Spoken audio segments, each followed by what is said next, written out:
آج جو مجھے موضوع دیا گیا ہے اس کے لیے میں نے سورہ اعراف کی آیت نمبر 157 کا آخری ٹکڑا جو ہے وہ آپ کو سنایا ہے۔ اس کا ایک پس منظر ہے وہ جان لیجیے۔ آپ کو معلوم ہے کہ جب حضرت موسیٰ بنی اسرائیل کو لے کر مصر سے نکلے ہیں، اس کے بعد مرحلہ آیا کہ اللہ تعالیٰ نے حضرت موسیٰ کو کوہ طور پر طلب فرمایا تورات عطا کرنے کے لیے۔ ان کی غیر حاضری میں ایک فتنہ کھڑا ہوا اور کچھ لوگوں نے ایک بچڑا بنا کر اس کی پرستش شروع کر دی بنی اسرائیل میں سے، سامری کا بنایا ہوا بچڑا۔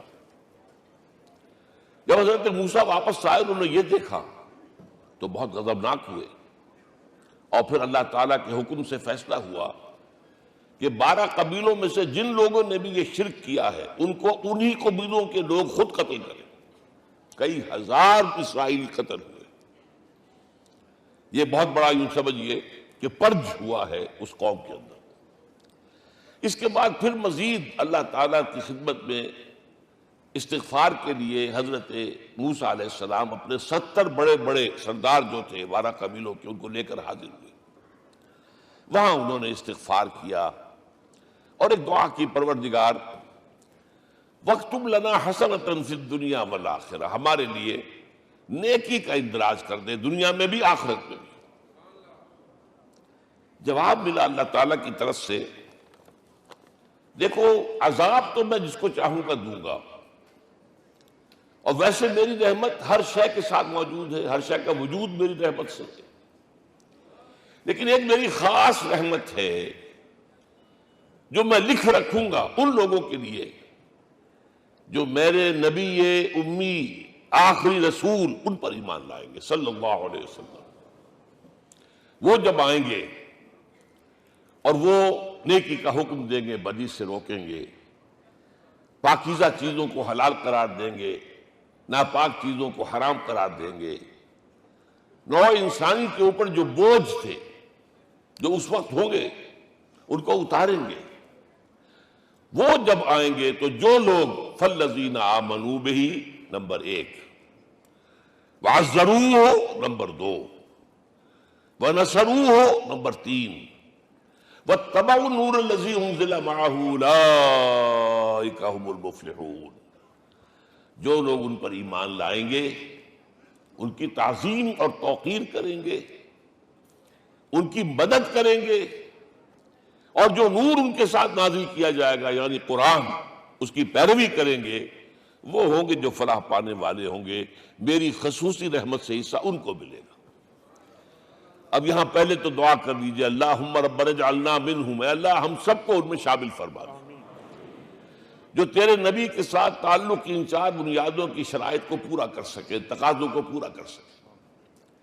اب ذرا ان میں سے ایک ایک کو لیجئے۔ ایمان جانی پہچانی چیز ہے، ایمان جسے کہتے ہیں، اس کی تشریح میں جانے کی ضرورت نہیں، وقت بھی محدود ہے، لیکن ایک بات سمجھنے کی ہے بہت ضروری۔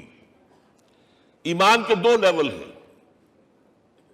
ایک قانونی ایمان ہے جس کی بنا پر ہم ایک دوسرے کو مسلمان سمجھتے ہیں، اس کا تعلق اقرار باللسان کے ساتھ ہے، زبان سے کہنا اشہد ان لا الہ الا اللہ وحدہ لا شریک لہ واشہد ان سیدنا و مولانا محمدا عبدہ ورسولہ۔ کوئی ہندو تھا، سکھ تھا، پارسی تھا، عیسائی تھا، یہ کلمہ کہے اور اسلام میں آ گیا۔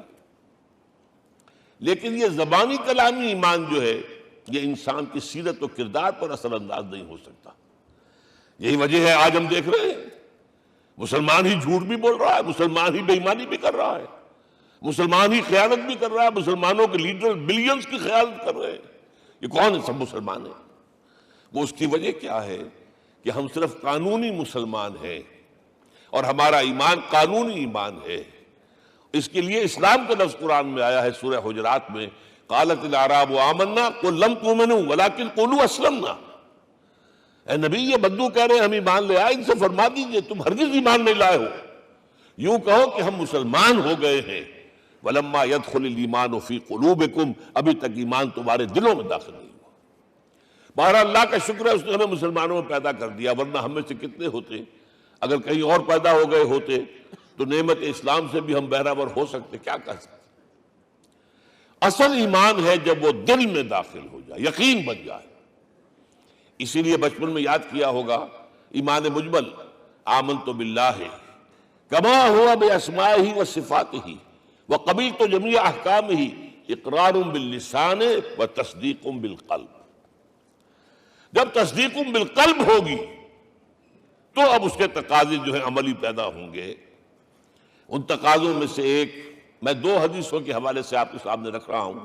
پہلی حدیث حضرت عبداللہ بن عمرو بن العاص رضی اللہ تعالی عنہما سے مروی ہے، لا یؤمن احدکم حتی یکون ہواہ تبعا لما جئت بہ۔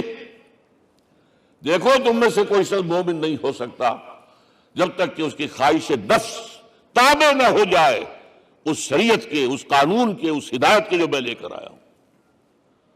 اگر عملاً تابع نہیں ہوئے تو حقیقتاً مومن نہیں ہو۔ دل میں جھانکو، Do I really believe that Muhammad is the Prophet of Allah? Do I really believe that Quran is the word of God? کبھی جھانکیے گا اندر، جواب ملے گا صحیح آپ کو۔ کیا کنوکشن ہے؟ کنوکشن ہو اور پھر حضور کی پیروی نہ ہو، حضور کے احکام کی پابندی نہ ہو، اللہ کے قوانین کی پابندی نہ ہو، کیسے ممکن ہے؟ حضور تو فرماتے صلی اللہ علیہ وسلم ایک ایسی بد اخلاقی اور کج خلقی پر صرف اسے کوئی گناہ کبیرہ بھی نہیں کہیں گے۔ فرمایا ایک مرتبہ واللہ لا یؤمن، واللہ لا یؤمن، واللہ لا یؤمن، خدا کی قسم فلاں شخص مومن نہیں ہے، خدا کی قسم فلاں شخص مومن نہیں ہے، خدا کی قسم فلاں شخص مومن نہیں۔ صحابہ کانپ گئے، کون بدبخت ہے جس کے بارے میں فرمایا جا رہا؟ پوچھا گیا من یا رسول اللہ؟ جواب سنیے اور اپنے غریب حالوں میں جھانکیے۔ وہ شخص الذی لا یامن جارہ بوائقہ، وہ شخص جس کی شرارتوں کی وجہ سے اس کا پڑوسی چین میں نہیں ہے، امن میں نہیں ہے، وہ مومن نہیں ہے، خدا کی قسم نہیں ہے، خدا کی قسم نہیں ہے۔ کیسے علیحدہ کر لیں گے اس ایمان کو اعمال سے اور ایمان کو اخلاق سے؟ آگے چلیے، وہ جو حدیث حضرت ابو ہریرہ سے، اور یہ متفق علیہ ہے، صرف بخاری کی نہیں ہے، بخاری جمع مسلم۔ لا یؤمن احدکم حتی اکون احب الیہ من والدہ وولدہ والناس اجمعین۔ تم میں سے کوئی شخص مومن نہیں ہو سکتا جب تک کہ میں اسے محبوب تر نہ ہو جاؤں، اپنے باپ سے بھی، اپنے بیٹے سے بھی، اور تمام انسانوں سے۔ جھانک لیجئے دل میں، صورتحال یہ ہے یا نہیں ہے؟ کیوں محبوب ہو جائیں؟ اس لیے کہ آپ کے ذریعے ہدایت ملی ہے، آپ کے ذریعے ہم اللہ سے جڑے ہیں، اور آپ کو معلوم ہے دنیا میں کوئی شاہ ہدایت نہیں، نعمت نہیں ہے جب تک کہ نعمت ہدایت نہ ہو۔ اگر صحت اچھی ہے، ہدایت نہیں ہے، تو بدماشیاں کریں گے، کیا کریں گے؟ آپ کو معلوم ہے صحت اچھی جو ہے کہ جا کے کھپے گی، اگر ہدایت نہیں ہے۔ اگر دولت ہے، ہدایت نہیں، کیا کریں؟ گلچھرے اڑائیں گے، عیاشیاں کریں گے، لوگوں پر اپنی دولت کا روب گانٹیں گے۔ اولاد ہے، ہدایت نہیں ہے، یہ اولاد سہان و روح بھی بن جائے گی کہیں آپ کے لیے۔ کوئی شے نعمت نہیں ہے جب تک کہ نعمت ہدایت نہ ہو، اور ہدایت ہمیں ملی محمد الرسول اللہ صلی اللہ علیہ وسلم کے ذریعے۔ تو آپ سے بڑھ کر محبوب کون ہوگا؟ اس کے ضمن میں ایک بڑا پیارا واقعہ آتا ہے۔ حضرت عمر سے پوچھتے ہیں حضور ایک مرتبہ، عمر تمہیں مجھ سے کتنی محبت ہے؟ اندازہ کیجئے کہ اس قدر اپنائیت کسی سے ہوتی ہے تب یہ سوال ہوتا ہے، عمر تمہیں مجھ سے کتنی محبت ہے؟ عرض کیا حضور مجھے آپ دنیا کے ہر انسان سے زیادہ محبوب ہیں۔ فرمایا اور اپنی جان سے؟ ذرا سا توقف کیا، دل میں جھانکا، ہاں حضور اب میں یہ بھی کہتا ہوں کہ میری جان سے بھی زیادہ عزیز ہے مجھے۔ آپ نے فرمایا الآن عمر اب پہنچے ہو جو مقام ہے، اب درکار ہے، جو مطلوب ہے۔ تو محبت اس درجے کی، اطاعت اس درجے کی اگر نہیں ہے تو ایمان نہیں ہے۔ ہاں قانونی ایمان ہے، اب مسلمان ہے، اللہ کا شکر ہے، بہت بڑا فضل ہے۔ اب اگلے بات پر آئیے، الضروح، ان کی توقیر، ان کی تعظیم کرے۔ یہ تعظیم کس درجے میں؟ اب وقت بہت کم ہے، میں صرف آپ کو سورہ حجرات سے مثال دے رہا ہوں. فرمایا گیا یا ایھا الذین آمنوا لا ترفعوا اصواتکم فوق صوت النبی ولا تجہروا لہ بالقول کجہر بعضکم لبعض ان تحبط اعمالکم وانتم لا تشعرون. اے ایمان والو، کبھی اپنی آواز کو حضور کی آواز سے بلند تر نہ کر دینا. کبھی جس طرح بلند آواز سے ایک دوسرے سے بات کرتے ہو ایسے نہ کر بیٹھنا، مبادا تمہارے سارے اعمال حق ہو جائیں اور تمہیں پتہ بھی نہ چلے. تم تو کہو گے میں نے کوئی گناہ کبیرہ تو نہیں کیا، میں نے کوئی ڈاکہ نہیں ڈالا، چوری نہیں کی، کوئی زنا نہیں کیا، کوئی شراب نہیں پی، لیکن یہ سوء ادب لا ترفعوا اصواتکم فوق صوت النبی ولا تجہروا لہ بالقول کجہر بعضکم لبعض ان تحبط اعمالکم وانتم لا تشعرون. یہاں ایک میں عملی بات بھی آپ کے سامنے رکھ دوں. صحابہ کے بارے میں تو بات سمجھ میں آ گئی کہ اپنی آوازیں پست رکھیں.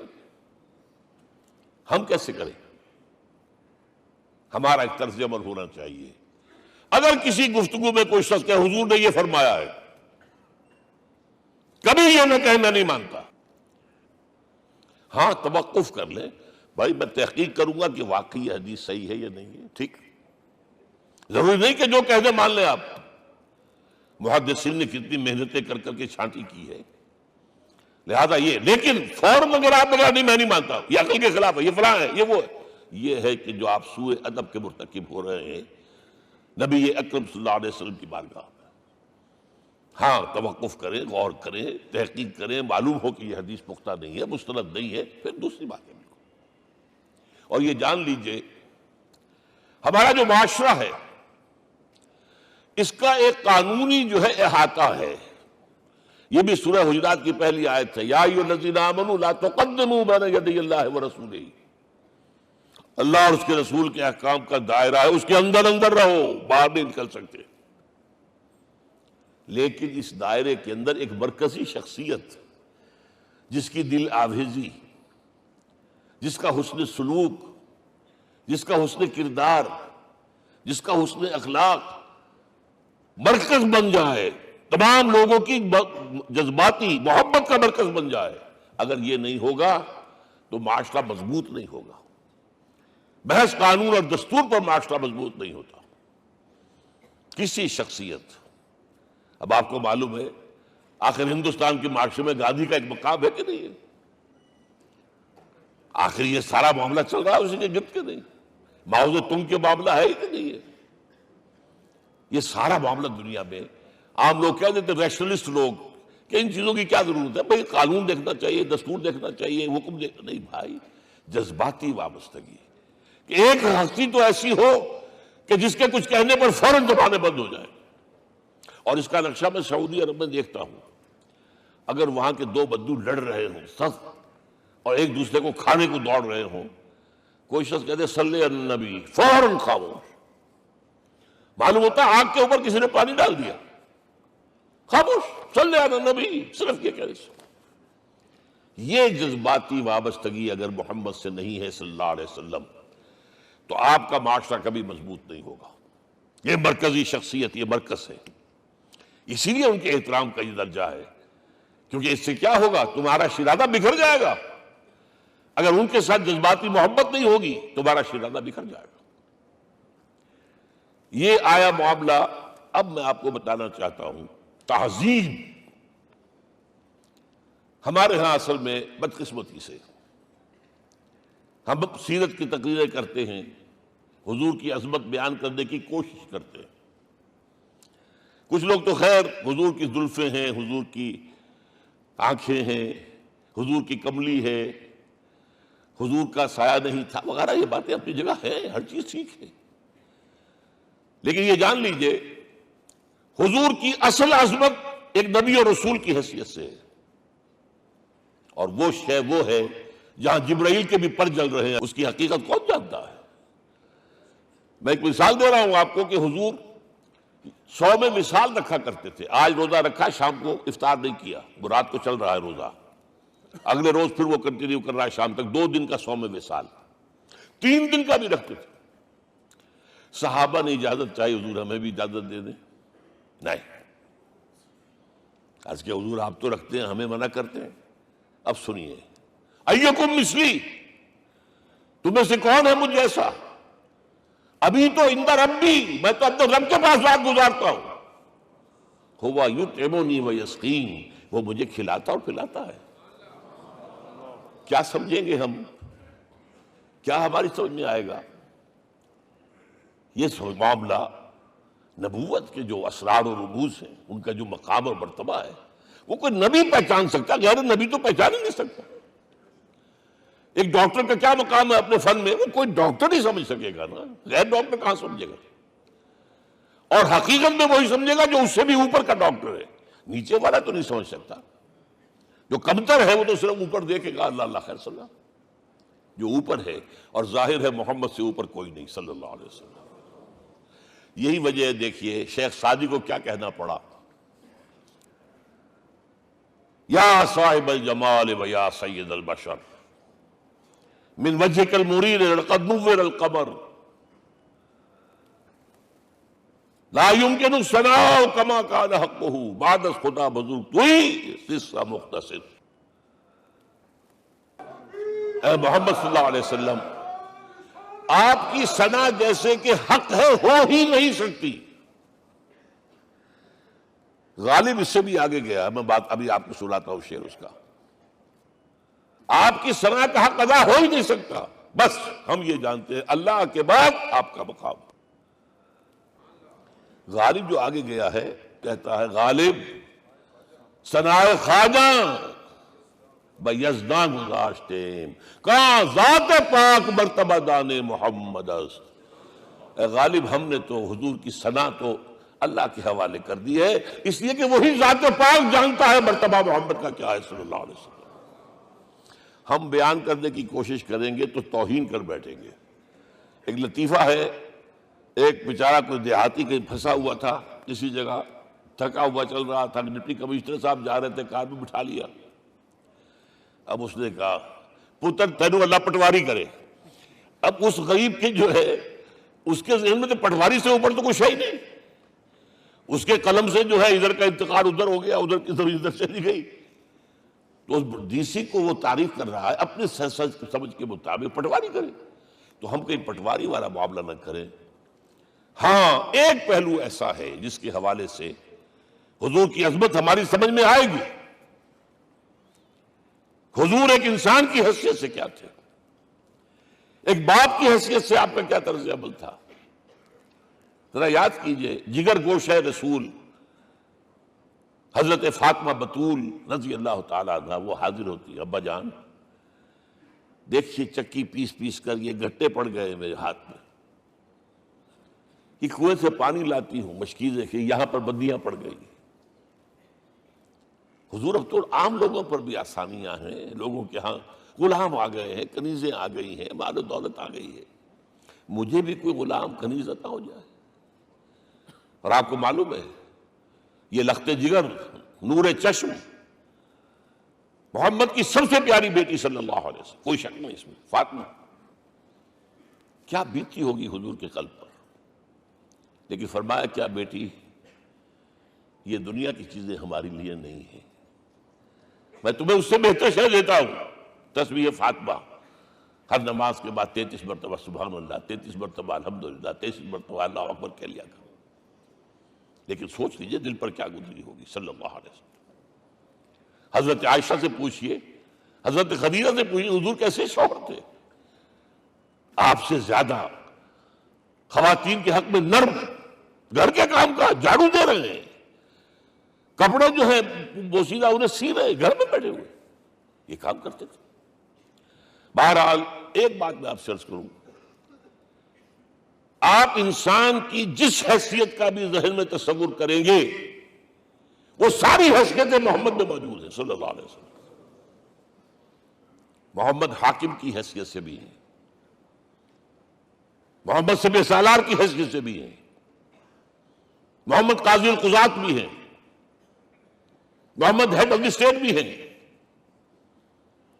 محمد بیویوں والے بھی ہیں، اولاد والے بھی ہیں، محمد 5 وقتہ امام بھی ہیں، جمعے کے خطیب بھی ہیں، مدرس قرآن بھی ہیں، مربی بھی ہیں، مزکی بھی ہیں، اور ہر میدان میں بلند ترین مقام۔ کوئی ایسی جامع شخصیت ملے گی؟ ہمارے ہاں تو حال یہ ہے کہ جو خطیب صاحب ہوتے ہیں وہ 5 وقتہ نماز کیسے پڑھا سکتے ہیں؟ ان کا تو اونچا مقام ہے۔ 5 وقتہ نماز کے لیے تو علیحدہ چاہیے امام آپ کو، اور وہاں بھی ایک امام سینئر ہوگا، وہ عشاء مغرب اور فجر پڑھائے گا، ایک جونیئر ہوگا بیچارہ، وہ جو خاموش نماز ہے وہ پڑھائے گا۔ 5 وقتہ نماز پڑھا رہے ہیں محمد صلی اللہ علیہ وسلم، اور خطیب بھی وہی ہے، مربی بھی وہی ہے، مزکی بھی وہی ہے۔ ہمارے ہاں جو لوگ تزکیہ نفس کے میدان میں ہیں وہ پھر جماعت کبھی نہیں کراتے، کبھی نہیں دیکھا ہوگا آپ نے کسی صاحب کو کراتے ہوئے۔ یہ جامعیت جو ہے، جامعیت کبریٰ۔ میں صرف ایک بات کہا کرتا ہوں، ایک اعتبار سے حضور کا اسوہ نامکمل ہے۔ آپ مجھے سوء ادب کا مرتکب نہ قرار دے دیں، اسوہ کیا ہے؟ عورت کے لیے اس کی اپنی نسوانی زندگی کے لیے اسوہ آپ میں نہیں ہے۔ آخر نصف انسانیت ہے، اسے بھی اسوہ چاہیے۔ یہ ہے جس کی وجہ سے حضور نے شادیاں کی ہیں زیادہ۔ خواتین کے لیے اسوہ حضور کے ازواج مطہرات ہیں، اور ان میں سب سے بڑھ کر جو بالکل یوں سمجھیے کہ آغاز کے اندر نوجوانی میں آ گئی ہیں حضور کی خدمت میں، نہایت ذہین و فتین، انہوں نے پھر عورت کی زندگی کے لیے حضور کا جو طرز عمل تھا وہ انہوں نے بیان کیا نا۔ اس لیے سورہ احزاب کے اندر اس کا تذکرہ ہے، جہاں یہ آتا ہے لقد کان لکم فی رسول اللہ اسوۃ حسنہ، وہیں پر یا نساء النبی لستن کاحد من النساء، اے نبی کی بیویوں تم عام عورتوں کے مانند نہیں ہو، تمہیں تو اسوہ بننا ہے امت کے لیے۔ اب اس سے اگلا قدم میں بڑھا رہا ہوں آگے، اور اس کے ساتھ جڑ جائے گی تیسری بات۔ تیسری بات کیا ہے؟ وَنَصَرُوهُ، اس کی مدد کریں صلی اللہ علیہ وسلم۔ پہلی بات تو یہ نوٹ کیجئے، حضور انتہائی غیور انسان تھے، انتہائی غیور۔ یہ کہا جاتا ہے کہ اگر حضور گھوڑے اس میں سوار ہوتے تھے اونٹ پر، اور آپ کا کوڑا نیچے گر گیا، تو آپ یہ کسی سے نہیں کہتے تھے کہ ذرا یہ میرا کوڑا مجھے پکڑا دینا، یہ بھی گوارا نہیں تھا۔ آپ اونٹ بٹھا کر نیچے اتر کر اپنا کوڑا خود اٹھاتے تھے۔ کسی سے اپنے ذاتی کام کے لیے کوئی مدد مانگنا امکان ہی نہیں۔ بلکہ ایک واقعہ تو وہ ہے جب بھی میں تذکرہ کرتا ہوں میری آنکھوں میں آنسو آ جاتے ہیں۔ یہ ہجرت کے وقت کا واقعہ ہے۔ آپ کو معلوم ہے حضور نے تمام مسلمانوں کو مکے سے جانے کی اجازت دے دی، چلے جاؤ مدینے، چلے جاؤ مدینے، آپ خود تھے موجود، اس لیے کہ رسول اپنے مقام کو نہیں چھوڑ سکتا وداؤٹ ایکسپریس پرمیشن فرام اللہ سبحانہ وتعالی۔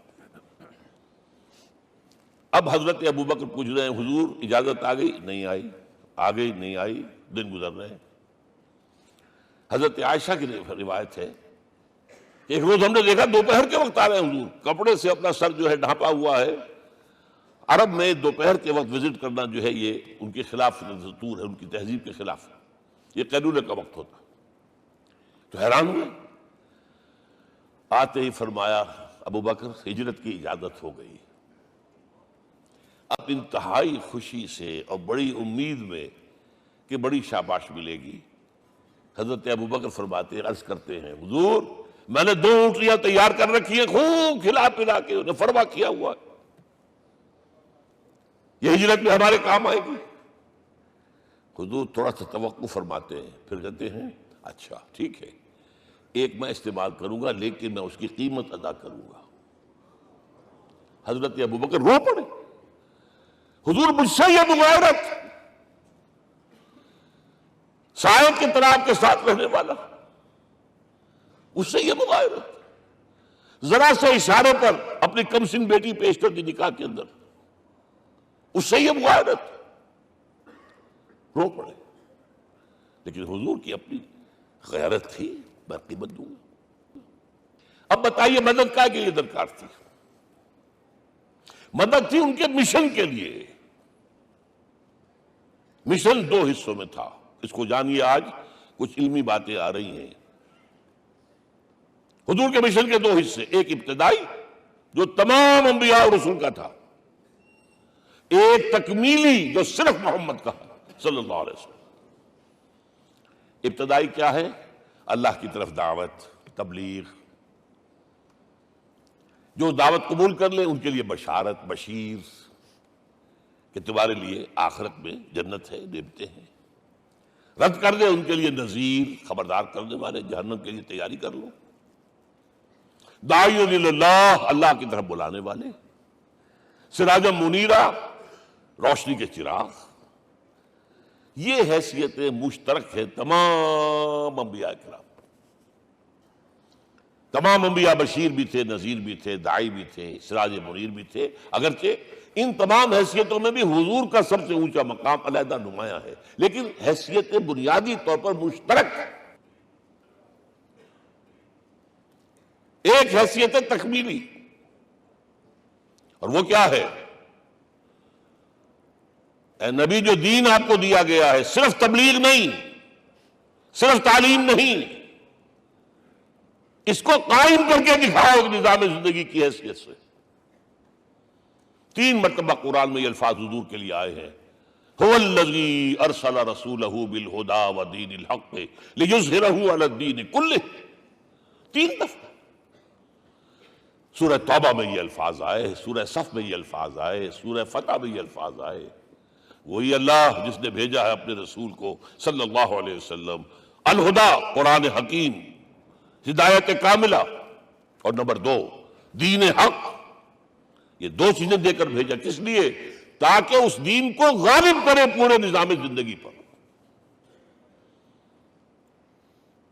یہ معاملہ ذرا سوچئے، اور یہ حضور کے لیے 3 دفعہ، اور کسی اور نبی کے لیے 1 دفعہ بھی نہیں۔ قرآن مجید کے اس نقطے کو ذہن نشین کر لیجیے۔ اصل میں یہ کیا ہے؟ اسے ہم یوں کہیں گے، ایک ہے نبوت و رسالت، ایک ہے تکمیل نبوت و رسالت۔ ہمارے ہاں ختم نبوت کے اوپر تو زور دیا گیا ہے، اور صحیح دیا گیا ہے، ایمان کا ہمارا جز ہے۔ حضور کے بعد کسی نے بھی دعویٰ کیا نبوت کا، وہ جھوٹا، کذاب، دجال۔ جس نے مانا وہ بہرحال دائرہ اسلام سے خارج ہے، اور جو بھی کچھ ہوا کرے وہ۔ یہ چونکہ قانونی بات تھی، اس لیے اس کا حق ادا کیا علماء کرام نے۔ واقعہ یہ ہے کہ اس میں کوئی کمی نہیں رکھی، لیکن حضور کی فضیلت اس میں نہیں ہے۔ فرض کیجئے کہ نبوت چلی آ رہی تھی ہموار طور پر، ایک جگہ آ کے ختم ہو گئی، تو فضیلت کون سی ہوئی؟ نہیں، نبوت اور رسالت تدریجاً ترقی کرتے ہوئے اپنے نقطۂ عروج کو پہنچ کر ختم ہوئی۔ یہ ہے فضیلت۔ اب آپ سوچئے، الہدا دیا گیا حضور کو، تو کیا تورات میں ہدایت نہیں تھی؟ سورہ اعراف کی آیت ہے، سورہ مائدہ کی، انا انزلنا التوراۃ فیہا ھدی ونور۔ ہم نے نازل کی تھی تورات، اس میں ہدایت بھی تھی، نور بھی تھا۔ ہم مانتے ہیں اللہ کی کتاب تھی۔ وہی فرمایا ہے انجیل فیہا ھدی ونور، اس میں ہدایت بھی تھی، نور بھی تھا۔ پھر یہ الہدا قرآن آیا۔ یہ کیا ہے؟ ہدایت نے درجہ بدرجہ ترقی کرتے ہوئے قرآن میں آ کر کامل ہو گئی، ہدایت کامل۔ وجہ کیا ہے؟ انسان کا شعور بھی تو درجہ بدرجہ بڑھا ہے۔ ایک وقت تھا ہمارا بچپن تھا، فکر کے اعتبار سے، سوچ کے اعتبار سے، علم کے اعتبار سے، ہمارے آباء و اجداد کبھی جو رہتے تھے غاروں کے اندر یا کبھی آئے ہیں تو کیا تھا ان کے پاس؟ اب اس وقت جو ہے کسی کو آپ پرائمری کے بچے کو پی ایچ ڈی ڈاکٹر رکھ دیجئے ٹیوٹر، تو کیا پڑھائے گا؟ پڑھائے گا تو وہی جو پرائمری کا بچہ سمجھ سکے۔ لہذا وہ جو کہا گیا تھا آدم کو اس زمین کی خلافت دیتے، فَإِمَّا يَأْتِيَنَّكُم مِّنِّي هُدًى فَمَن تَبِعَ هُدَايَ فَلَا خَوْفٌ عَلَيْهِمْ وَلَا هُمْ يَحْزَنُونَ۔ یہ ہدایت رفتہ رفتہ آئے گی، آئے گی، آئے گی، آئے گی۔ اور یہ بات جان لیجئے، پروفیسر ڈاکٹر محمد شریف نے جو کتاب لکھی ہے فلسفے کی تاریخ پر، اس میں بتایا ہے کہ 1200 برس انسانی تاریخ کے بہت ہی پروڈکٹیو ہے فلسفیانہ فکر کے لیے۔ From 600 BC to 600 AD، 1200 years, سارے فلسفے اسی میں پیدا ہوئے۔ سقراط، مختار، افلاطون، اور یہ سب نکل گیا، کنفیوشس بھی آ گیا، تاؤ بھی آ گیا، اور بدھ بھی آ گیا، جین بھی آ گیا، سب آ گئے، سب آ گئے۔ گویا کہ انسان جب کچھ سوچ سکتا تھا، جتنا سوچ سکتا تھا سوچ چکا، اور یہ بھی سنا دوں، حضرت عیسیٰ نے کہا تھا اپنے حواریوں سے، ڈپارٹنگ جو میسج تھا، مجھے ابھی تم سے اور بھی بہت باتیں کرنی تھی لیکن تم ان کا تحمل نہیں کر سکو گے، جب وہ فارقلیت آئے گا صلی اللہ علیہ وسلم تو تمہیں سب کچھ بتائے گا۔ لہذا جب انسان بلوغت کو پہنچا ہے فلسفیانہ فکر کے اعتبار سے، تب، اور یہ بھی نوٹ کر لیجئے، بہت اہم بات کہہ رہا ہوں، چند مہینے غار حرا کی تنہائیوں میں اللہ تعالیٰ نے حضور کو وہ سارا ذہنی سفر طے کرایا ہے۔ کیا کرتے تھے حضور جا کر غار حرا میں؟ کبھی سوچا آپ نے؟ اگر آپ یہودیوں میں پیدا ہوئے ہوتے تو یہودی طرز پر آپ عبادت کرتے، اگر کہیں عیسائیوں میں پیدا ہوتے تو عیسائیوں کی طرف پر آپ تو نہیں تھے، آپ تو پیدا وہ مشرکین میں شرک کرنے کا امکان ہی نہیں آپ کے لیے، تو کیا کرتے تھے؟ حدیث کے الفاظ یہ یتحنث فی، وہاں جا کر عبادت کرتے تھے۔ اب شارحین حدیث نے بہت عمدہ لکھا ہے، کانا صفت تعبدہ فی غار حرا التفکر والاعتبار، غار حرا میں آپ کی عبادت فکر، غور و فکر، تفکر و اعتبار، جس کی میں تعبیر یہ کر رہا ہوں، جس کو کہا کبھی اکبر الہ آبادی نے، خدا کے کام دیکھو بعد کیا ہے اور کیا پہلے، نظر آتا ہے مجھ کو بدر سے غار حرا پہلے۔ تم غار حرا کو نہیں جانتے، مصطفیٰ اندر حرا خلوت گزید، قوم آئین و حکومت آفرید۔ The most productive part of the period life of Muhammad is that which he passed in غار حرا۔ فکر کی ساری جو ہیں بلندیاں طے کی، تب آیا ہے اقرأ باسم ربک، اب اللہ کا الہدیٰ شروع ہوا ہے۔ اچھا، اسی طرح نمبر 2، دین حق مکمل ہوا ہے، ورنہ جب ہم کبھی غاروں میں رہتے تھے کسی میونسپلٹی کا بھی سوال نہیں، نظام کسے کہیں گے؟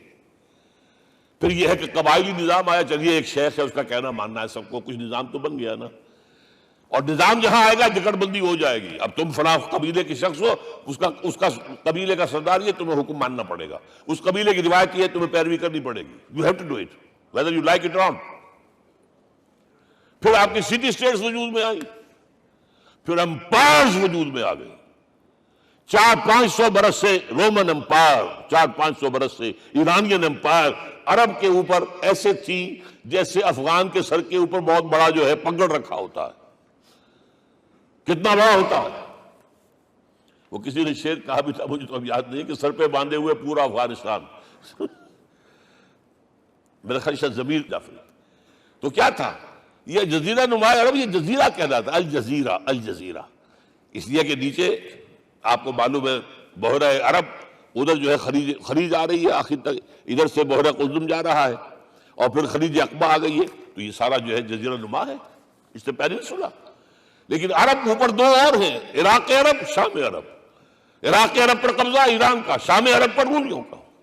اور جب یہ سلطنتیں بن گئیں تو گویا کہ انسان شکنجے میں آ گیا، ظلم، محنت کرے کسان، عیش کرے جاگیردار، اور بادشاہ محل بنائے، لگان وہاں سے آ رہا ہے، از جفائے دے خدایاں کشتے دہقانہ خراب، کرگے پر بیٹھا ہوا کوئی کھدر بن رہا ہے، ٹیکس دو، بادشاہ محل بھی بنائے گا، عیاشیاں بھی کرے گا، سارا نسوانی حسن جو ہے کوہ قاف کا لے آئے گا اپنے ہاں، اور پھر فوج بھی رکھے گا، ذرا تم نے گردن اٹھائی تو تمہاری سرکوبی کرنے کے لیے فوج تیار ہے۔ یہ جب جکڑ بند آئی ہے انسان پر، تب محمد کو بھیجا گیا ہے، دلی بیٹر، اسے آزاد کرانے والا، دین حق دیا گیا۔ یہ دین حق قرآن مجید میں اسی لیے کہا گیا، یہ میں کہہ رہا ہوں تکمیل رسالت النبوت، الیوم اکملت لکم دینکم واتممت علیکم نعمتی ورضیت لکم الاسلام دینا۔ آج میں نے تمہارے لیے تمہارے دین کو کامل کر دیا ہے، یہ مکمل نظام زندگی ہم نے دیا ہے، پہلے تھا ہی نہیں۔ لہذا کسی اور نبی سے یہ نہیں کہا گیا کہ اس کو غالب کرو، میں نے آپ کو بتا دیا کہیں نہیں ہے، نہ نوح، نہ ہود، نہ صالح، نہ ابراہیم، نہ موسیٰ، نہ عیسیٰ، کوئی بھی نہیں۔ اور حضور سے کہا گیا یہ دین اب غالب کرو۔ اگر صرف تم کتاب میں لکھ کر دے جاؤ اور اس کے مثال پیش نہ کر سکو، دنیا کہے گی بہت اچھی شاعری ہے، آج بھی آپ کو معلوم ہے دی ریپبلک کتاب زندہ ہے، لیکن آج تک ایک دن کے لیے بھی وہ نظام کہیں قائم ہوا ہے؟ ہم یہی کہیں گے کہ ٹھیک ہے، یہ جو ہے ایک خواب ہے، اللہ اللہ ساتھ، اس کے سوا کیا یوٹوپیا ہے؟ اس نظام کو قائم کر کے دکھاؤ۔ اب آپ اس کو اینالائز کر لیجئے، اچھی طرح سمجھ لیجئے۔ It was the revolutionary role which was assigned to محمد صلی اللہ علیہ وسلم۔ نظام کو بدلنا، اسی کا نام تو انقلاب ہے۔ انقلاب کسے کہتے ہیں؟ دنیا میں دو نظام ایک جگہ نہیں ہو سکتے، مذہب 100 بھی ہو سکتے ایک جگہ۔ مذہب لمیٹڈ ہے، آپ کی ذاتی زندگی، آپ کے کچھ عقائد ہیں، کچھ عبادات ہیں، کچھ رسومات ہیں، کچھ سوشل رائٹس ہیں، یہ ہے بس۔ تو یہ تو 100 بھی they can coexist۔ امریکہ میں کتنے ہیں؟ مسلمان گئے مسجدیں بنا لی ہیں، ہندو گئے ہیں مندر بنا لیے ہیں، سکھ گئے ہیں ان کے گردوارے بنے ہوئے ہیں، سلوتے یعنی یہودیوں کے اور عیسائیوں کے تو بے شمار ہے ہی ہیں، لیکن ہے ہمہ مذہب۔ لیکن دین تو دو نہیں ہو سکتے، یا ڈیموکریسی ہوگی یا بادشاہت ہوگی، ایک تو دو تو نہیں ہو سکتے۔ یا کیپٹلزم ہوگا یا سوشلزم ہوگا، دو تو نہیں ہو سکتے۔ یا تھیوکریسی ہوگی یا ڈیموکریسی ہوگی، دو نہیں ہو سکتے۔ اور یہ بھی آپ کو معلوم ہے دنیا میں کہیں ویکوم نہیں ہے، نظام کے اعتبار سے کبھی نہیں رہا ہے، ہر ایک نظام موجود ہے۔ آپ کوئی دوسرا نظام لانا چاہتے ہیں، پہلے اس کو جڑ سے اکھیڑنا پڑے گا۔ گفت رومی ہر بنائے کہنا کعباداں کلند، تو نہ دانی اولا تعمیر راں ویرا کلند۔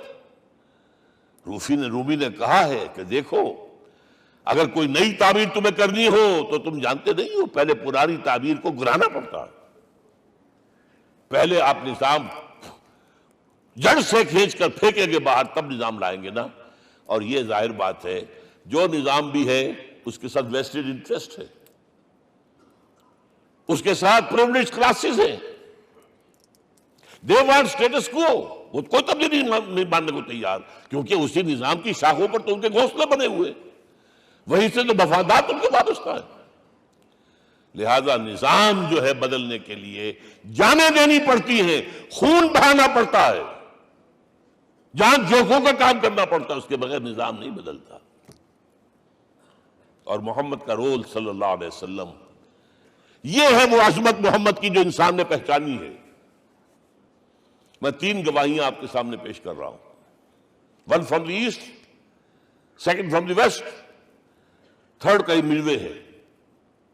یہی لاہور 1920، یہاں ایک بریڈلا ہال ہوتا تھا، اس بریڈلا ہال میں ایم این رائے کی ایک تقریر۔ And who was M. N. Roy?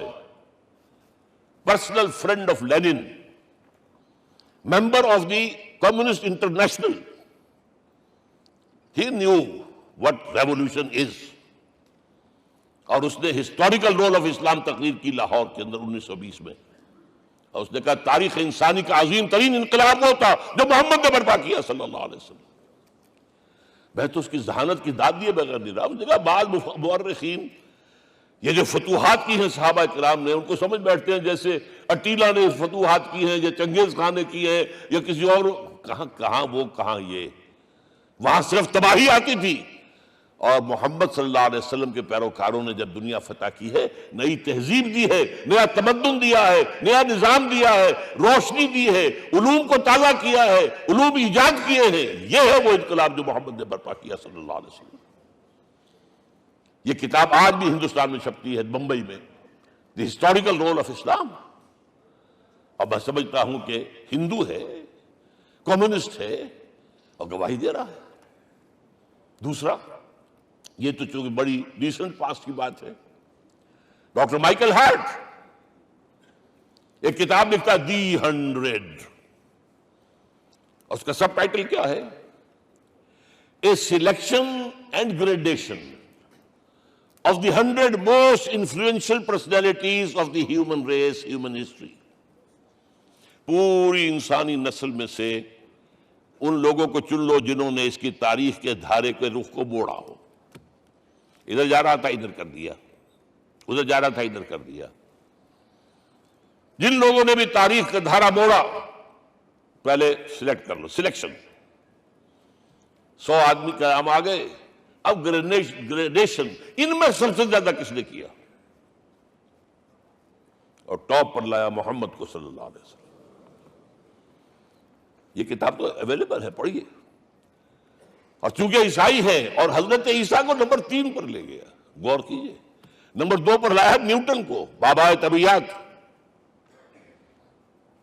اور پھر کہتا ہے naturally I owe an explanation. میں عیسائی ہوتے ہوئے I am placing Muhammad at one at top. How? This is because, یہ لفظ یاد کیجئے، this is because he is the only person supremely successful in both the religious and secular fields. ذہانت، وہ زندگی جو آج تقسیم کر دی گئی ہے، یہ مذہبی زندگی ہے، یہ سیکولر ہے، یہ ریاست ہے، قانون ہے، یہ ہے وہ، اس کو الگ رکھو بھائی، مذہب کو الگ رکھو. وہ کہتے ہیں کہ یا تو مجھے ملتا ہے کہ وہ آدمی جو ادھر اونچا ہے تو دوسری طرف نیچا ہے، کچھ بھی نہیں. ادھر اونچا ہے تو ادھر کچھ نہیں. روحانیت میں، دین میں، اخلاق میں عیسیٰ سے اوپر کون جائے گا؟ لیکن حکومت میں، ریاست میں کوئی پدہ بھی نہیں رکھا، زیرو. مذہب کتنا بڑا پیدا کر دیا گوتم بدھ نے، لیکن ریاست، حکومت زیرو. اور بڑے سے بڑے جو ہے شہنشاہ اور بڑے سے بڑے کانکرس کوئی چلا آیا ہے. آپ سوچئے جو گریک آ رہا ہے، جو سکندر اعظم کہاں سے چل کر مقدونیہ سے کہاں پہنچ گیا؟ بیاس تک. اٹیلا کہاں سے پہنچ گیا؟ مشرق سے مغرب تک. لیکن مذہب و اخلاق کے اندر زیرو نہیں بلکہ مائنس ویلیو لانی پڑے گی. ایک ہی انسان ہے، آپ کم سے کم give credit to his honesty. ایک ہی انسان، دو ہے ہی نہیں. He is the only person supremely successful in both the religious and the secular fields. اب آئیے تیسری میں گواہی دے رہا ہوں ایک ایسے شخص کی جو ویسے شاتم رسول ہے، گالیاں دی ہیں اس نے، بدترین گالیاں دی، رقیق حملے کی، جیسے رشدی نے کیے ہیں، ایسے تسلیمہ نسرین نے کیے ہیں، سب اس طرح کے کیے ہیں. وہ ایچ جی ویلز ہے، فکشن سٹوری رائٹر، ہسٹورین بھی ہے. 2 کتابیں ہیں اس کی تاریخ پر، تاریخ انسانی عالم، short history of the world and concise history of the world. جو رقیق حملے کیے ہیں میں اس کا ذکر نہیں اس لیے کر دیا کہ معلوم ہے وہ دشمن ہے، دوست نہیں ہے. اگر کسی کا دوست ہوگا تو تعریف کر ہی گا. وہ دشمن ہے، میں اسٹیبلش کرنا چاہتا ہوں. ہی از انیمی. اور عربی زبان کا ایک مقولہ یہ ہے کہ الفضل ما شہدت بہ الاعداء، فضیلت تو وہ ہوتی ہے جس کی گواہی دشمن دے. جب وہ آیا ہے concise history of the world میں، چیپٹر آخری حضور کا، جو حضور کے چیپٹر میں جو آخری بات خطبہ حجۃ الوداع کو کوٹ کیا ہے، لا فضل لعربی علی عجمی ولا لعجمی علی عربی ولا لأحمر علی اسود ولا لأسود علی احمر الا بالتقوی. کسی عرب کو کسی عجمی پر کوئی فضیلت نہیں، کسی عجمی کو کسی عرب پر کوئی فضیلت نہیں، کسی گولے کو کسی کارے پر کوئی فضیلت نہیں، اور کسی کالے کو کسی گورے پر کوئی فضیلت نہیں. ہاں، تقوی کے ساتھ فضیلت.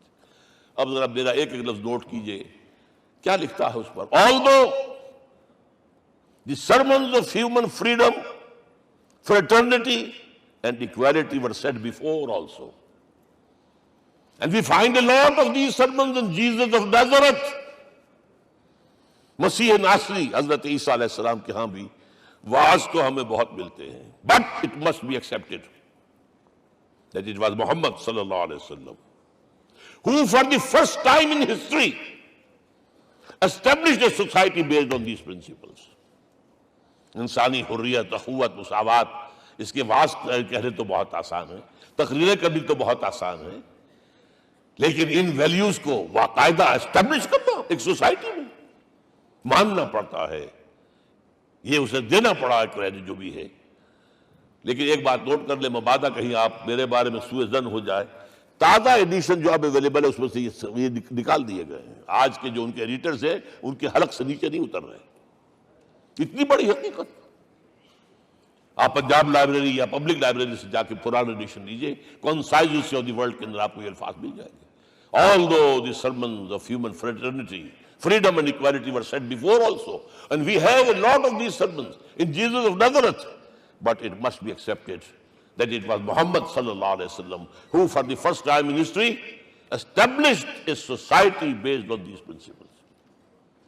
اب یہ جو مشن میں نے آپ کے سامنے رکھا، ایک بنیادی مشن قرآن کی تبلیغ کرو، تبلیغ کرو، تبلیغ کرو، تبلیغ کرو. یا ایھا رسول بلغ ما انزل الیک من ربک وان لم تفعل فما بلغت رسالتہ. نمبر 2، جو دین حق دیا اسے غالب کرو، قائم کرو، نافذ کرو، اس کی مثال پیش کرو دنیا کے سامنے. ان دونوں میں مدد درکار تھی محمد الرسول اللہ کو. جیسے حضرت مسیح نے کہا تھا، وَإِذْ قَالَ عِيسَىٰ ابْنُ مَرْيَمَ لِلْحَوَارِيِّينَ مَنْ أَنصَارِي إِلَى اللَّهِ، کون ہے میرا مددگار اللہ کی راہ میں. جیسے کہ اللہ فرماتے سورہ حدید میں، بڑی پیاری آیت ہے، بڑی ریولوشنری آیت ہے، بلکہ میں لفظ استعمال، بڑی ننگی انقلابی آیت ہے قرآن مجید کی. اتنا صاف اللہ تعالیٰ ہی سچ بول سکتا ہے، کوئی اور تو ضرور کہیں نہ کہیں اس کے اوپر کوئی کپڑا ڈال کے بات کرے گا. آیت نمبر 25 آف سورۃ الحدید، لَقَدْ أَرْسَلْنَا رُسُلَنَا بِالْبَيِّنَاتِ، ہم نے اپنے رسولوں کو بھیجا واضح نشانیوں کے ساتھ، معجزات کے ساتھ. وَأَنزَلْنَا مَعَهُمُ الْكِتَابَ وَالْمِيزَانَ، ان کے ساتھ کتاب اتاری، شریعت اتاری، میزان اتاری، نظام اتارا.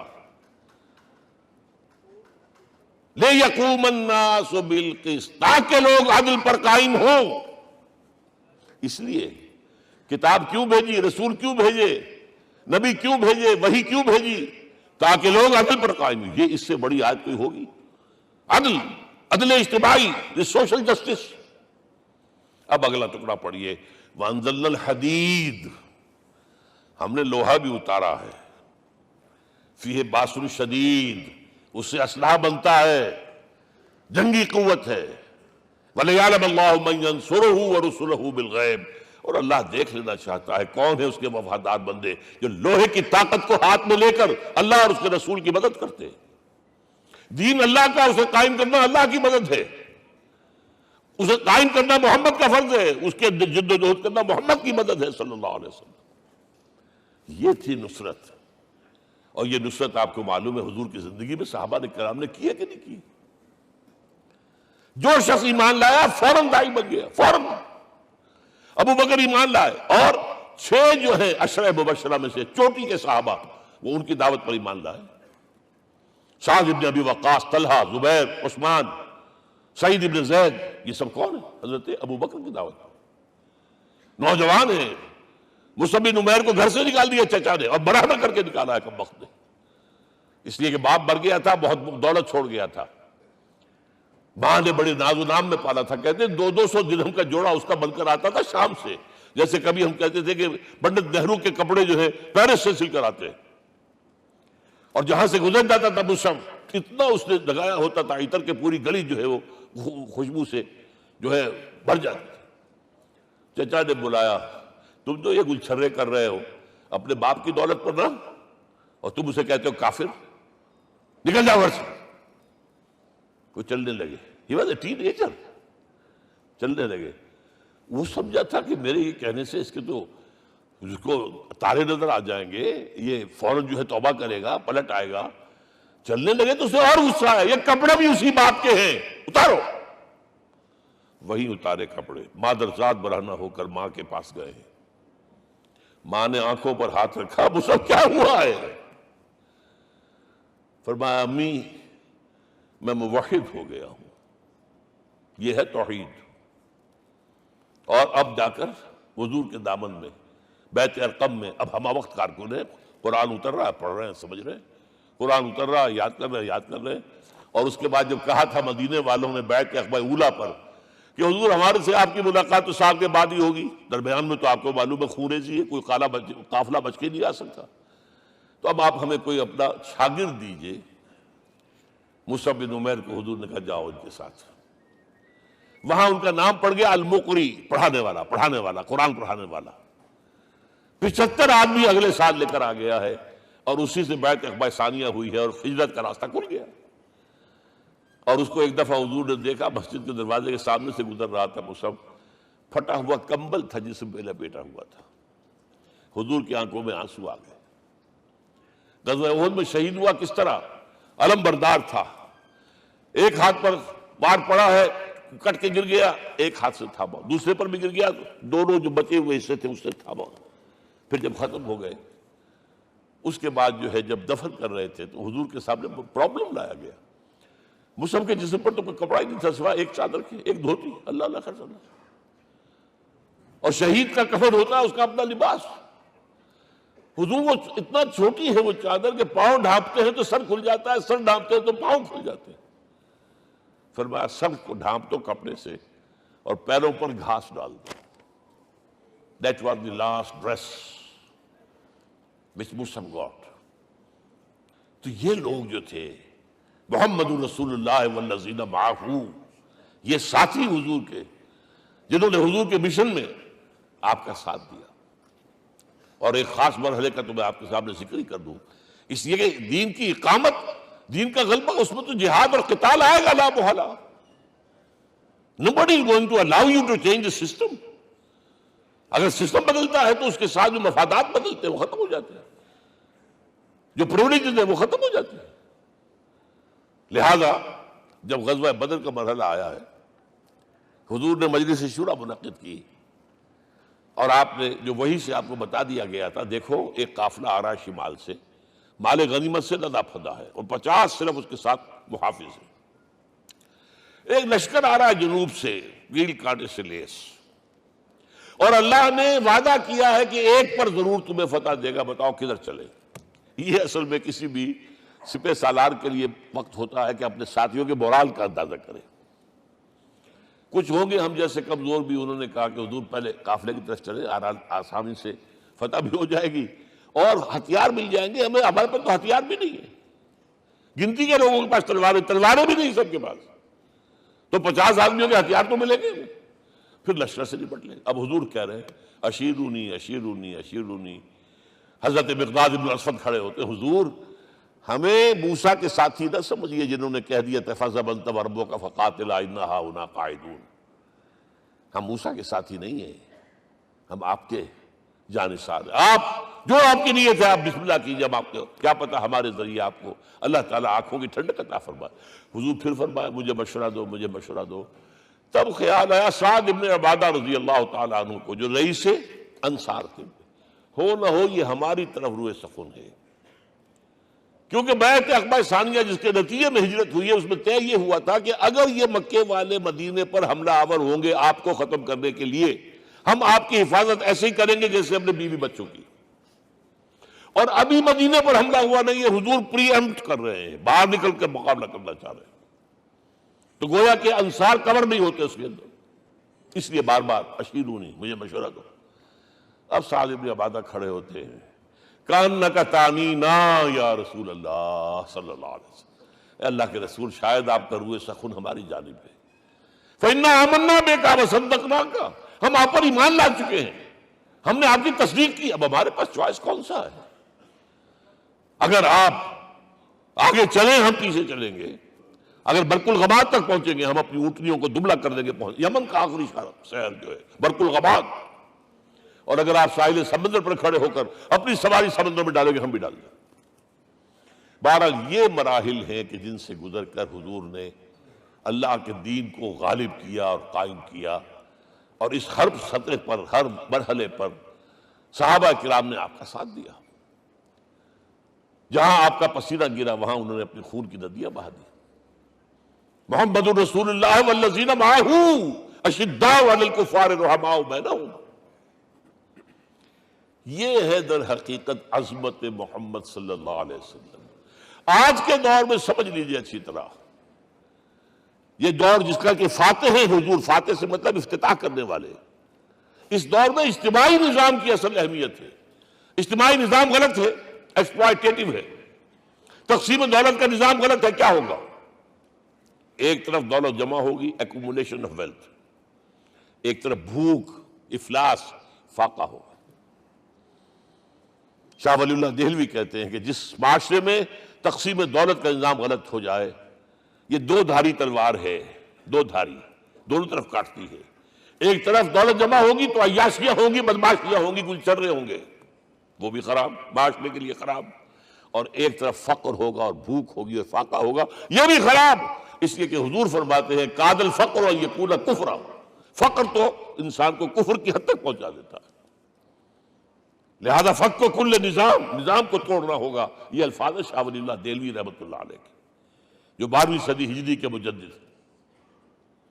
اس نظام کو بدلنا، اب آپ سوچئے حضور صلی اللہ علیہ وسلم نے جب اپنے اس مشن کی تکمیل کر لی تو میں اب دو باتیں آپ کو بتا رہا ہوں۔ چونکہ حضور کی بعثت صرف عرب کے لیے نہیں تھی، صرف عربوں کے لیے نہیں تھی، صرف ملک عرب کے لیے نہیں تھی۔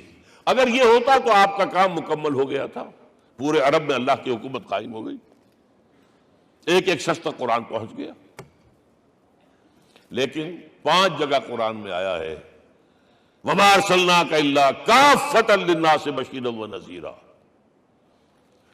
ہم نے نہیں بھیجا آپ کو مگر تمام انسانوں کے لیے بشیر اور نذیر بنا کر۔ لہذا کام مکمل نہیں ہوا۔ اقبال کہتا ہے وقت فرصت ہے کہاں، کام ابھی باقی ہے، نور توحید کا اتمام ابھی باقی ہے۔ یہ بھی تکمیل رسالت کا مظہر ہے کہ حضور سے پہلے کوئی رسول پوری نوع انسانی کے لیے نہیں بھیجا گیا، آپ پہلے رسول ہیں اللہ کے اور آخری جو پوری نوع انسانی کے لیے بھیجے گئے۔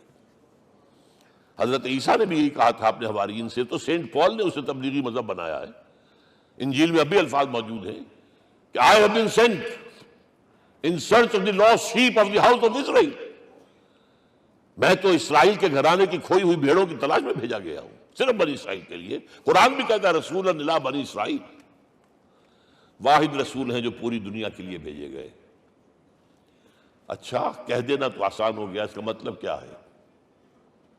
جب تک پوری دنیا پر اللہ کا دین غالب نہ ہو، محمد کا مقصد بعثت ہنوز شرمندہ تکمیل ہے، اور یہ ہوگا، اس کی خبر دی ہے۔ یہ ایک تحفہ میں لے کر آیا آپ کے لیے، 8 صفحے ہیں، لیکن یہ سمجھیے کہ یہ سونے کے حروف سے شر لکھے ہوئے ہیں، وہ احادیث، وہ آیات جن میں حضور نے خبر دی ہے کہ پوری دنیا پر اللہ کا دین غالب ہوگا۔ ہو نہیں سکتا کہ دنیا ختم ہو جائے اور محمد کا مقصد بعثت ابھی مکمل نہ ہو، ناممکن۔ ان آیات کو پڑھیے، ان میں پھر احادیث پڑھیے۔ میں صرف 2 حدیثیں آپ کو سنا دوں۔ ایک میں حضور نے اپنے زمانے سے لے کر قیامت تک کے 5 ادوار گنائے ہیں، آپ پڑھ لیجیے گا، ٹیکسٹ ہے یہ، اور خدا کے لیے اس کی قدر کیجیے گا۔ یہ آیات ہیں، احادیث پھینک نہ دیجیے خدا کے لیے کہیں۔ اور اس کے اندر جو ہے اس وقت کے جو مایوسی کے اندھیارے ہمارے اوپر چھائے ہوئے ہیں، اس کا علاج ہے کہ نہیں، اور بھی دور فلک ہیں ابھی آنے والے، ناز اتنا نہ کریں ہم کو ستانے والے۔ بہرحال حضور نے جب اپنا مشن عرب کی حد تک مکمل کر لیا تو اب ایک بات نوٹ کیجئے، خطبہ حجۃ الوداع 1.25 لاکھ کا بجوا، حضور نے اپنے اس خطبے میں اپنی تعلیمات کے جو اہم نکات تھے انہیں اور دہرایا 3 مرتبہ ایک بات کی ہے۔ لاؤڈ سپیکر تو تھا نہیں، پہلے آپ ادھر رخ کرتے تھے، آپ کہتے تھے کچھ، ادھر لوگ آدمی آگے کھڑا ہوا اس کو آگے پہنچاتا اور آگے پہنچاتا تھا، پھر آپ سامنے رخ کر کے کہتے تھے، پھر بائیں طرف رخ کر کے 3 مرتبہ، ایک لفظ 3 مرتبہ۔ آخر میں ایک سوال کیا ہے، الا هل بلغت، دیکھو لوگوں میں نے پہنچا دیا یا نہیں؟ کیونکہ قرآن میں تحدید آئی تھی، اے نبی، یا ایھا النبی بلغ ما انزل الیک من ربک وان لم تفعل فما بلغت رسالتہ، اے نبی جو کچھ تم پر نازل کیا گیا اللہ کی طرف سے پہنچا دو، اور اگر نہیں کیا تو رسالت کا حق ادا نہیں ہوگا۔ اور اس میں سورہ اعراف کی آیت نمبر 6 اگر پڑھ لیں، فَلَنَسْأَلَنَّ الَّذِينَ أُرْسِلَ إِلَيْهِمْ وَلَنَسْأَلَنَّ الْمُرْسَلِينَ، ہم ان سے بھی پوچھیں گے جن کی طرف رسولوں کو بھیجا، اور رسولوں سے پوچھیں گے ہم نے تمہارے پاس اپنا پیغام پہنچایا تھا، تم نے پہنچایا کہ نہیں لوگوں کو؟ اس لیے حضور نے گواہی لی، الا هل بلغت، دیکھو میں نے پہنچا دیا کہ نہیں؟ اور جواب کیا ملا؟ انا نشہد انک قد بلغت رسالۃ وادیت الامانۃ ونصحت الامۃ وکشفت الغمۃ، ہم گواہ ہیں حضور آپ نے رسالت کا حق ادا کر دیا، امانت کا حق ادا کر دیا، ہماری خیر خواہی کا حق ادا کر دیا، اور گمراہی کے اندھیرے جو ہے انہیں چھانٹ کر رکھ دیا۔ اب آپ نے آسمان کی طرف نگاہ کی، انگشت شہادت سے وہی 3 مرتبہ اللہم اشہد اللہم اشہد اللہم اشہد، اللہ تو بھی گواہ ہے، یہ مان رہے۔ یہ ہے سائی آف ریلیف، یہ بوجھ جو میرے کندھے پر آیا تھا اِنَّا سَنُلْقِي عَلَيْكَ قَوْلًا ثَقِيلًا، یہ اب منتقل ہو گیا، اب امت کو منتقل ہوا۔ لہذا آخری لفظ کیا تھا؟ فَلْيُبَلِّغِ الشَّاهِدُ الْغَائِبَ، اب جو یہاں موجود ہیں ان کا فرض ہے کہ پہنچائیں ان کو جو یہاں نہیں ہے۔ میں صرف تمہارے لیے رسول نہیں ہوں، ایک ایک فرد نوع بشر تک دنیا میں جو اس وقت ہے، اور ایک ایک فرد نوع بشر جو آخر تک آئے گا قیامت تک، اس تک قرآن پہنچانا تمہارے ذمہ ہے۔ ہم نے نہیں پہنچایا، اسی لیے آج ہم اللہ کے عذاب میں ہیں۔ آج کیوں ذلیل کے کل تک نہ تھی پسند گستاخی فرشتہ ہماری جناب میں؟ 1.5 بلین مسلمان، لیکن عزت نام کی کوئی شے ہے؟ G7 G9 G11 G13 G15 کوئی مسلمان بھی ہے ان میں؟ نہ 3 میں نہ 13 میں، نہ G7 میں نہ G15 میں، نن۔ اتنی بڑی تعداد، سیکیورٹی کونسل میں کسی سیٹ کی امید ہے؟ نن۔ آپ کے وسائل پر ان کا قبضہ ہے، آپ کی ٹیکسیشن کے احکام وہاں سے آ رہے ہیں۔ ریٹس بڑھاؤ، چینی کے اس کے بڑھاؤ، اور فلاں کے بڑھاؤ، اور بجلی کے بڑھاؤ، اور تیل کے بڑھاؤ، کیا ہو رہا ہے؟ کیوں ذلیل ہے؟ اور نمبر 2، آج دنیا میں خون اگر بہ رہا ہے تو صرف مسلمان کا ہو گیا، مانند آب ارزاں مسلمان کا لہو۔ 60 سال سے کشمیر اور فلسطین، پھر درمیان میں صومالیہ، چچنیا، کوسوو، یہ سب بوسنیا، پھر آپ کو معلوم ہے فلپائنز، پھر جو کچھ ہوا افغانستان میں، اور جو کچھ ہوا اب ہو رہا ہے، جو کچھ ہوا عراق میں۔ یہ کیوں ہے؟ We are criminals number 1. We have not done our duty. ہم نے قرآن کو اپنا امام نہیں بنایا، دوسروں کے سامنے کیا پیش کریں گے؟ ہمارا اپنا سارا نظام سود کے اوپر مبنی ہے۔ بہرحال پہلا فرض یہ ہے، اب اس کو پہنچاؤ، اور یہاں تک فرمایا بلغوا عنی ولو آیۃ، پہنچاؤ میری جانب سے چاہے ایک ہی آیت، preach on my behalf۔ یہ کام جو ہے، جو کہا گیا تھا، واقعہ یہ کہ میں 50 برس سے کر رہا ہوں، یہ آج کی بات نہیں ہے۔ تکمیل اور تدوین فن میں جو بھی حفیظ کا حصہ ہے، نصف صدی کا قصہ ہے، 2-4 برس کی بات نہیں۔ میں میڈیکل کالج کے زمانے سے درس قرآن دے رہا ہوں، جب یہ طلبہ کے اجتماعات کے درمیان درس قرآن ہوتا تھا، جماعت اسلامی کا رکن تھا تو درس قرآن ہوتا تھا، اور اس کے بعد سے میری زندگی کا بیشتر وقت اس میں لگا، بیشتر اور بہتر۔ یہ حضور کا حکم ہے، پہنچاؤ میری جانب سے چاہے ایک آیت پہنچاؤ۔ اچھا، نمبر 2، اب حکم دیا گیا، اس کی مثال میں دے رہا ہوں آپ کے سامنے۔ جب ایران کے ساتھ جنگ شروع ہوئی ہے تو سپہ سالار افواج ایران رستم نے وفد بلایا ایک، اے عربو، تم پہلے بھی ہم پر حملے کیا کرتے تھے، لیکن پہلے لوٹ مار کر کے واپس چلے جاتے تھے۔ یہ جان لیجئے، یہ ہسٹری کا ایک موقع ہے خاص، کہ ایک سیٹلڈ سیویلائزیشنز ہوتی ہیں، اور ایک وہ جو رہتے ہیں سطح مرتفع پر، وہاں پانی نہیں ہوتا، وہ فصل کہاں سے آ جائے گی؟ یا ریگستان میں جو وہاں بستے ہیں وہ کیا کرتے ہیں؟ وہ وقتاً فوقتاً جاتے ہیں، جھپٹا مارتے ہیں، لوٹ مار کرتے ہیں، لے کر وہاں سے دولت آتے ہیں، اسی پر ان کی گزارا تھا۔ تم پہلے بھی آیا کرتے تھے، لوٹ مار کر کے چلے جاتے، اس دفعہ پیچھا بھی چھوڑ رہے، وجہ کیا؟ ایسی پیاری، یہ کئی روایتوں میں آیا ہے، الفاظ مختلف ہو سکتے ہیں۔ جو مسلمان وفد کا سربراہ تھا اس کا جواب سنیے، انا قد ارسلنا، دیکھو رستم، پہلے ہم خود آتے تھے، اب ہمیں بھیجا گیا ہے۔ اللہ نے بھیجا محمد کو، محمد نے بھیجا ہمیں صلی اللہ علیہ وسلم۔ کس لیے؟ لنخرج الناس من ظلمات الجہالۃ الی نور الایمان ومن جور الملوک الی عدل الاسلام۔ اس لیے بھیجا گیا ہمیں کہ نوع انسانی کو شرک اور کفر کی جہالتوں سے نکال کر ایمان کی روشنی میں لائیں، اور بادشاہوں کے ظلم و ستم کے پنجے سے نجات دلا کر عدل اسلام. دیکھو ہمارا خلیفہ چٹائی پر بیٹھتا ہے عمر رضی اللہ تعالیٰ عنہ، اس کے تو کوئی خدم و حشم نہیں ہے، کوئی باڈی گارڈ نہیں ہے. ایک آیا تھا سفیر ایران کا، مدینے میں آ کر گھوما پھرا، کوئی محل نظر نہیں آیا اسے.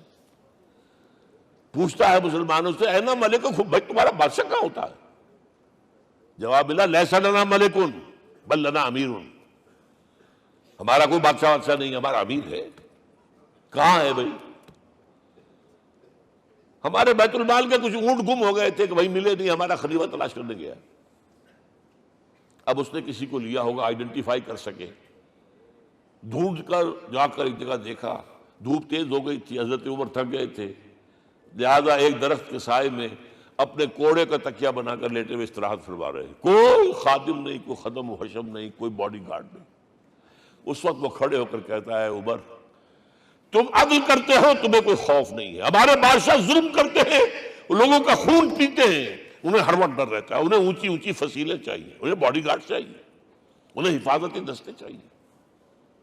یہ مثال پیش کی ہے نا، یہ کوئی فیری ٹیلز تو نہیں ہے، یہ تو آج کی تاریخ ہے، 1400 برس پرانی تاریخ ہے بھائی، کوئی پرانی نہیں ہے، کوئی 10,000 سال پرانی بات نہیں ہے. اور وہی عمر ہے، انہیں بلایا گیا ہے بیت المقدس. وہاں جو مسلمانوں کا محاصرہ تھا وہ طول کھینچ گیا، فصیل بہت اونچی مضبوط، اور اندر ہر طرح کا رسد بھی موجود ہے، راشن بھی ہے، پانی بھی ہے. عیسائیوں کا قبضہ تھا. عیسائی پادری آئے فصیل پر، مسلمانوں تم اگر قیامت تک بھی یہاں پڑے رہے محاصرہ کر کے، یہ کبھی فتح نہیں ہوگا شہر. ہاں یہ فتح ہونا ہے، ہماری کتابوں میں ہے، لیکن ایک درویش بادشاہ کے ہاتھوں فتح ہوگا. تمہارے اندر ہمیں وہ درویشی نظر نہیں آ رہی. وہ چونکہ کچھ عرصہ ہو گیا تھا، شام میں پہنچ گئے تھے، خربوزے کو دیکھ کے خربوزہ رنگ پکڑتا ہے، اچھا لباس پہننا شروع کر دیا.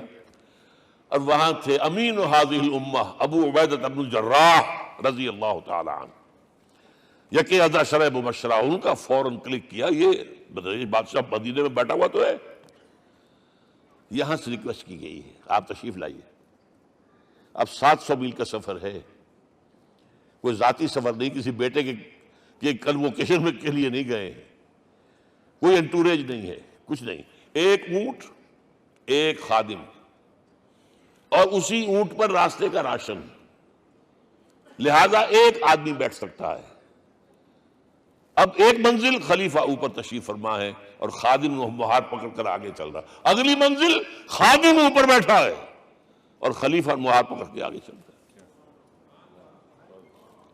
جب آخری منزل آئی ہے تو باری ہو گئی اس خادم کی، اس نے ہاتھ جوڑ دیے، خدا کے لیے لوگ دیکھیں گے، مجھے ماریں گے، تمہیں شرم نہیں آئی؟ خلیفۃ المسلمین جو ہے وہ آگے آگے تمہارے چل رہے تھے، تم براجمان تھے. حضرت عمر نے ڈانٹ پلائی، دوڑو نہیں، باری تمہاری ہے. وہ بیٹھا ہوا اوپر، حضرت عمر پنکیل پکڑ کر آ رہے ہیں، اور بیچ میں کہیں کیچڑ آ گیا تھا، جوتیاں بھی ہاتھ میں پکڑی ہوئی ہیں. اب وہاں آتے ہی انہیں لے جایا گیا فصیل کے سامنے. انہوں نے اوپر سے اپنی کتابیں دیکھیں، ہاں یہی ہے درویش بادشاہ. یہ فتح نہیں ہوا تھا یروشلم، یہ ایک صلح کے طور پر انہوں نے دیا ہے، کھول دیا، آ جاؤ. اور انہوں نے شرط رکھوائی تھی کہ کہیں یہاں یہودیوں کو آباد نہیں ہونے دیں گے آپ. حضرت عمر نے اتنی رعایت کی تھی یہودیوں کے لیے کہ وہ یہاں آئیں، اپنے مقدس مقامات کی زیارت کر کے جا سکتے ہیں، لیکن یہاں سیٹل نہیں ہو سکتے. اس لیے وعدہ تھا. یہ وعدہ جو ہے سلطان عبدالحمید خان تک چلا ہے. بڑی سے بڑی رشوت پیش کی تھی زائرنسٹ نے، تمہارے سارے قرضے ہم ختم کر دیں گے، تم جو ہے ہمیں فلسطین میں آباد ہونے کا حق دے دو. نہیں، جو معاہدہ عمر کا تھا اس میں کوئی ترمیم نہیں کر سکتا. تو یہ مثالیں ہیں جو پیش کی گئی ہیں. میں تو کہا کرتا ہوں، جب میں نے پڑھا تھا کہ کرنل جمال عبد الناصر کی بیٹی سائیکل پر جاتی ہے کالج، کیو این لائی کی بیٹی بھی سائیکل پر کالج جاتی ہے، احساس ہوا تھا عظمت ہے نا آخر، چاہے وہ کسی غیر میں ہو. اور واقعہ یہ ہے کہ میں بیان کرنے سے رہ نہیں سکتا. جب میں نے لال بہادر شاستری کے بارے میں سنا، he had no house in the whole of India. یہ تو بھارت کی ڈیموکریسی کا ایک معجزہ ہے. A person who doesn't own a house in the whole length and breadth of India, and he rose to his position of Prime Minister. ہمارے ہاں کسی میونسپلٹی کا جو ہے ممبر نہیں بن سکتا، اس کی بیوی اپنے گھر میں خود کھانا پکاتی تھی، کوئی ملازم نہیں تھا۔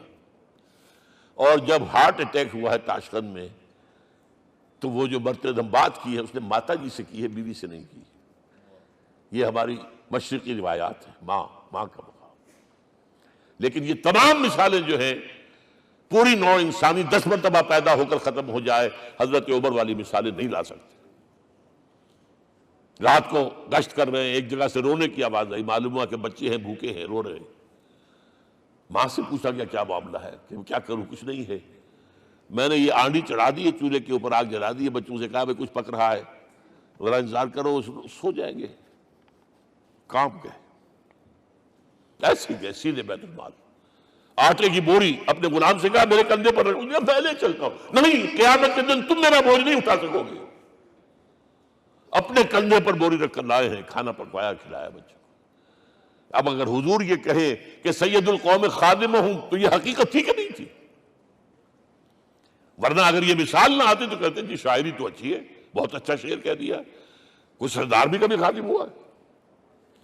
اب یہ ہے کہ یہ نظام دنیا میں، بس آخری بات میں آ گیا ہوں، یہ خوشخبریاں میں آپ کے ساتھ یہ تحفہ لے کر آیا، یہ پڑھیے کہ نظام دوبارہ آنا ہے۔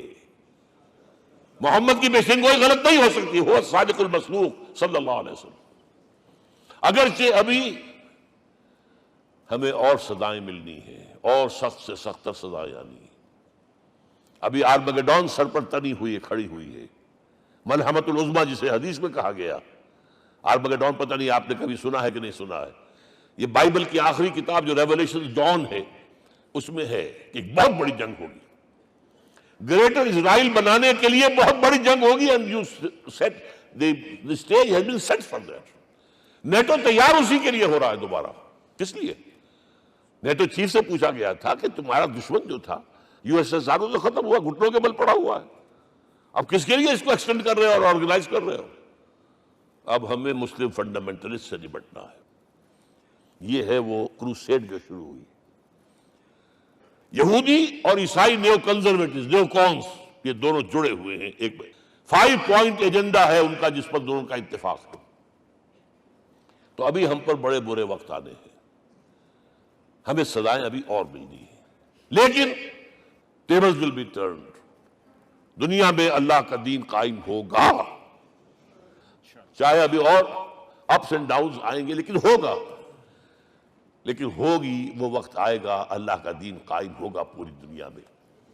ایک حدیث میں آپ کو سنانے چلا تھا، حضرت ثوبان سے رضی اللہ تعالیٰ عنہ، مسلم شریف کی روایت ہے۔ حضور نے فرمایا ان اللہ زوالی الارض، اللہ نے میرے لیے پوری زمین کو لپیٹ دیا۔ فرائیت مشارقہا و مغاربہا، میں نے اس کے سارے مشرق دیکھ لیے، سارے مغرب دیکھ لیے۔ وَإِنَّ أُمَّتِي سَيَبْلُغُ مُلْكُهَا مَا زُوِّئَ لِي مِنْهَا، میری امت کی حکومت ان تمام علاقوں پر قائم ہو کر رہے گی جو اللہ نے زمین کو لپیٹ کر مجھے دکھا دیے۔